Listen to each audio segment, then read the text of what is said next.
Assalamualaikum warahmatullahi wabarakatuh.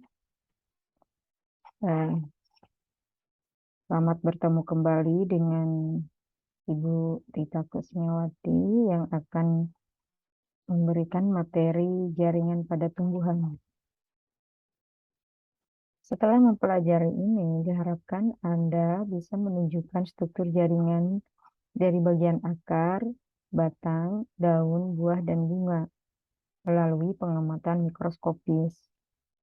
Kemudian bisa membedakan struktur jaringan tumbuhan dengan menggunakan gambar.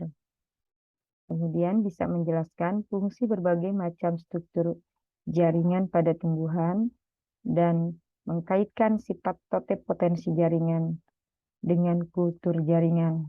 Dan terakhir, membuat laporan kajian cara membuat kultur jaringan pada satu tumbuhan. Untuk yang terakhir, nanti Ibu akan memberikan tugas khusus kepada Anda untuk membuat laporan tentang kultur jaringan. Oke, kita lihat jaringan pada tumbuhan ada jaringan epidermis, kemudian jaringan parenkim, jaringan penyokong, jaringan endodermis, dan jaringan pengangkut. Kemudian karena punya sifat totipotensi, maka dikembangkan kultur jaringan. Untuk kultur jaringan nanti di pertemuan khusus ya. Dan kita juga akan belajar nanti organ-organ tumbuhan ya, yang terdiri dari akar, batang, daun, dan bunga, serta bagian-bagiannya. Ya, ternyata hampir semuanya ada persamaan, tetapi ada beberapa perbedaan sedikit di antara akar, batang, daun, dan bunga. Ya, misalnya epidermis di akar, batang, daun, dan bunga ada, tetapi di beberapa tempat tidak ada, maka itu menjadi ciri dari organ tumbuhan itu. Kita langsung saja. Berdasarkan macamnya, jaringan pada tumbuhan ada jaringan meristem. Jaringan meristem adalah jaringan yang selalu aktif melakukan pembelahan. Dan berdasarkan letaknya, jaringan meristem ada meristem apikal, meristem lateral, meristem interkalar. Itu berdasarkan letaknya ya. Jadi kalau di ujung apikal, di samping lateral, sementara kalau interkalar di antaranya. Kemudian berdasarkan asal terjadinya, jaringan meristem terdiri dari jaringan primer dan jaringan sekunder. Kita lihat dulu meristem berdasarkan letak. Tadi sudah Ibu katakan bahwa meristem berdasarkan letak ada meristem apikal atau meristem ujung ya. Itu terdapat di ujung dari alat tumbuhan. Contohnya pada ujung akar dan ujung batang ya. Maka dikenal dengan pertumbuhan primer. Kemudian ada meristem lateral atau samping, yaitu jaringan muda yang terletak di tepi-tepi alat tumbuhan. Sementara kalau meristem interkalar yang terletak di antara bagian-bagian dari alat-alat tumbuhan atau terletak antara jaringan dewasa. Berdasarkan asal terjadinya jaringan meristem ada jaringan primer dan sekunder. Jaringan primer adalah jaringan yang berasal dari sel-sel embrio. Itu terletak pada ujung akar, ujung batang, dan tumbuhan dewasa. Sementara jaringan sekunder adalah jaringan yang berasal dari jaringan dewasa yang selanjutnya berubah untuk membelah ya. Contohnya pada kambium dan kambium gabus. Macam-macam jaringan pada tumbuhan.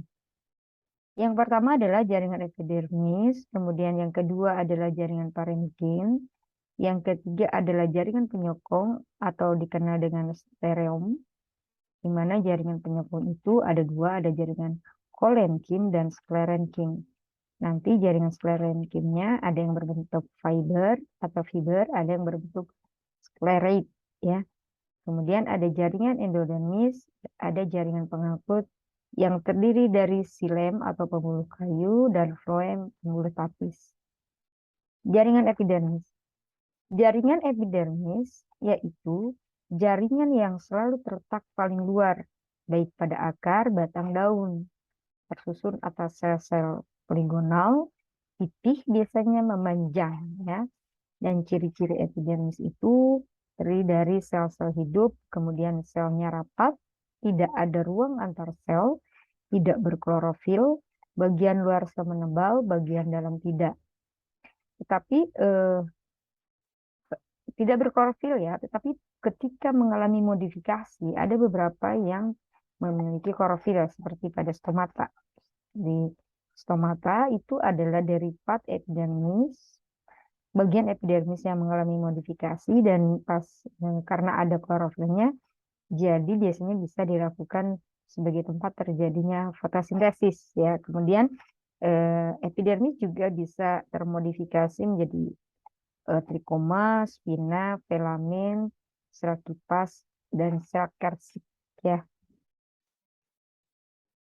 Nanti untuk stomata kita akan praktek Anda nanti mengiris membuat preparat basah dari daun Rheodis color, kemudian trikoma dari daun durian ya, dan sel kipas kita bisa lihat dari akar bawang. Yang kedua adalah jaringan parenkim atau jaringan dasar. Disebut jaringan dasar karena jaringan parenkim itu ada hampir semua pada organ tumbuhan, akar, batang, daun, buah, dan biji ya. Cirinya apa? Cirinya itu membran selnya tipis, kemudian merupakan sel hidup dan berbentuk sel banyak atau poligonal serta memiliki ruang antar sel. Nah, parenkim fungsinya ada yang sebagai tempat fotosintesis ya. Kemudian ada juga tempat menyimpan cadangan makanan. Ada juga yang bisa menyimpan air, kemudian menyimpan udara ya, atau disebutnya aerenkim. Ada juga yang sebagai alat transport ya. Untuk tempat menyimpan air, misalnya Anda lihat pada agave atau aloe vera ya, lidah buaya. Yang ketiga adalah jaringan penyokong. Jaringan penyokong berfungsi untuk menguatkan bagian tubuh tumbuhan. Dan ini dibedakan menjadi dua, ada kolenkim dan jaringan sklerenkim. Ya, jaringan kolenkim merupakan jaringan yang homogen, tersusun atas satu macam sel. Biasanya terdapat pada akar, batang, dan daun. Ya, sementara pada batang dan daun, pada akar itu jarang, meskipun ada. Ya. Kemudian sklerenkim itu terdapat misalnya pada tempurung kelapa. Biasa terdapat pada tumbuhan yang tidak lagi mengalami pertumbuhan. Sklerenkim terdiri dari dua, ada yang berbentuk fiber, ada yang berbentuk sklerate. Yang berbentuk fiber atau serat biasanya terdapat pada xilem dan phloem. Contohnya tali rami ya, pada Buccemeria nivea dan sisal pada Hibiscus sabdarifa atau linen pada Hibiscus cannabinus. Sementara yang berbentuk skleroid ya, biasanya berbentuk bulat pendek, dinding selnya mengandung lignin atau zat kayu.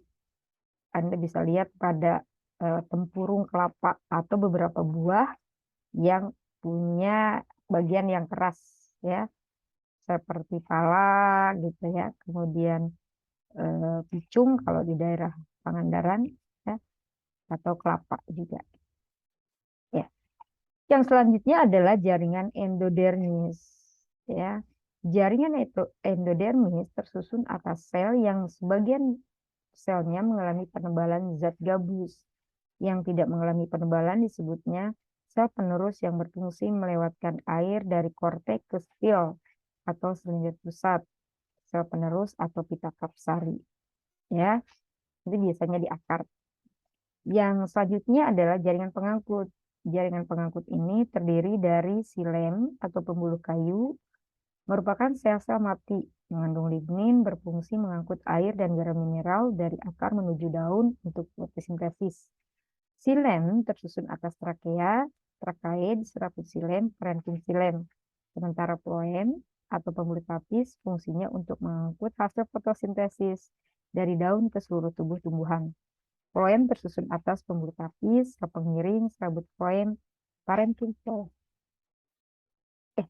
tadi sudah Ibu katakan bahwa jaringan epidermis yang merupakan jaringan terluar itu bisa termodifikasi atau suka disebut derivat epidermis ya. Jadi derivat epidermis itu bisa bentuk stomata, trikoma atau rambut, kemudian spina atau duri, filamen, sel tipas, dan sel kersik ya. Pada stomata, fungsi epidermis bisa eh, selain juga pelindung sebagai alat transpirasi ya. Kemudian jalan masuknya CO2 dan keluarnya O2 saat fotosintesis dan jalannya pernapasan atau respirasi ya.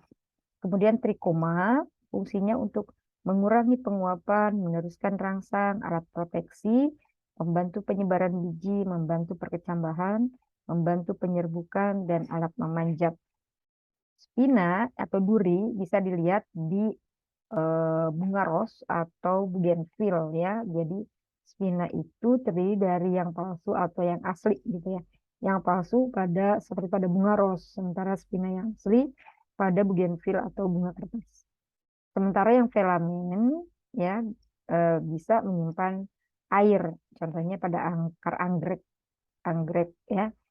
Eh, Kemudian sel tipas berfungsi juga sebagai penyimpan air dan mengurangi penguapan. Contohnya pada tanaman bambu atau bambusa sp. Dan sel kersik yang mengandung kersiknya, ya contohnya adalah batang tebu yang menjadi keras pada sakharum officinarum. Eh, Selanjutnya adalah organ pada tumbuhan. Organ pada tumbuhan ada akar, batang, daun, buah. Ya, jadi akar ini berkembang dari meristem akar. Perbedaan dikotil dan monokotil terletak pada asal akar tersebut. Akar tumbuhan dikotil merupakan akar yang tumbuh dari biji, maka disebut akar tunggang atau akar primer. Itu sifatnya kuat dan tidak mudah roboh. Sementara pada tumbuhan monokotil, saat biji monokotil berkecambah, muncul akar primer. Akar primer tidak bertahan lama, di pangkal akar tumbuh akar adventif, maka disebutnya akar serabut. Ya, jadi perbedaannya akar monokotil dan dikotil itu monokotil serabut, sementara dikotil tunggang. Fungsi akar. Apakah fungsi akar pada tumbuhan? Yang pertama adalah menyerap air dan garam mineral dari dalam tanah. Kemudian mengangkut unsur hara sampai ke batang, kemudian menyokong atau menunjang tubuh tumbuhan. Pada tumbuhan tertentu berperan sebagai penyimpan cadangan makanan, seperti pada wortel atau ketela ya. Sebentar, kalau wortel itu batang, kemudian menyimpan hasil fotosintesis seperti pada umbi. Lanjut. Nah, di sini ada bagian-bagian akar. Nanti Anda tentukan A, B, C, D-nya apa. Karena di akar itu nanti ada daerah diferensial, kemudian daerah pemajangan, ada daerah pembelahan, dan tudung akar. Kemudian juga nanti Anda sebutkan fungsi akar yang tadi. Dan ini adalah bagian-bagian akar. Nanti Anda tentukan A, B, C, D, E-nya apa. Dan di sini adalah perbedaan dikotil dan monokotil. Sama juga batangnya, batang. Kita lanjut ke daun. Daun, eh, jaringan pada tumbuhan daun, Anda bisa lihat di sini bagian-bagiannya ada epidermis atas, epidermis bawah. Kemudian ada bagian kutikula, ada parenkim, parenkimnya ada palisade dan spon. Kemudian ada jaringan pengangkut yang terdiri dari floem dan xilem. Kemudian ada stoma di stomata di bagian bawah ya. Dan ada yang ada sel penjaganya. Nanti Anda bisa lihat dengan jelas itu ketika melakukan praktikum di sel di daun Rheodiscolor ya. Anda bisa lihat nanti. Ini bagian-bagian gambarnya, ini juga bunga, bagian-bagian bunga. Ini Anda sudah tidak aneh ya, bagian bunga itu ada mahkota, ada kelopak gitu kan, ada kepala sari, ada tangkai sari, benang sari, kemudian ada ovarium, ada dasar bunga ya. Demikian pertemuan kali ini, mudah-mudahan bermanfaat. Assalamualaikum warahmatullahi wabarakatuh.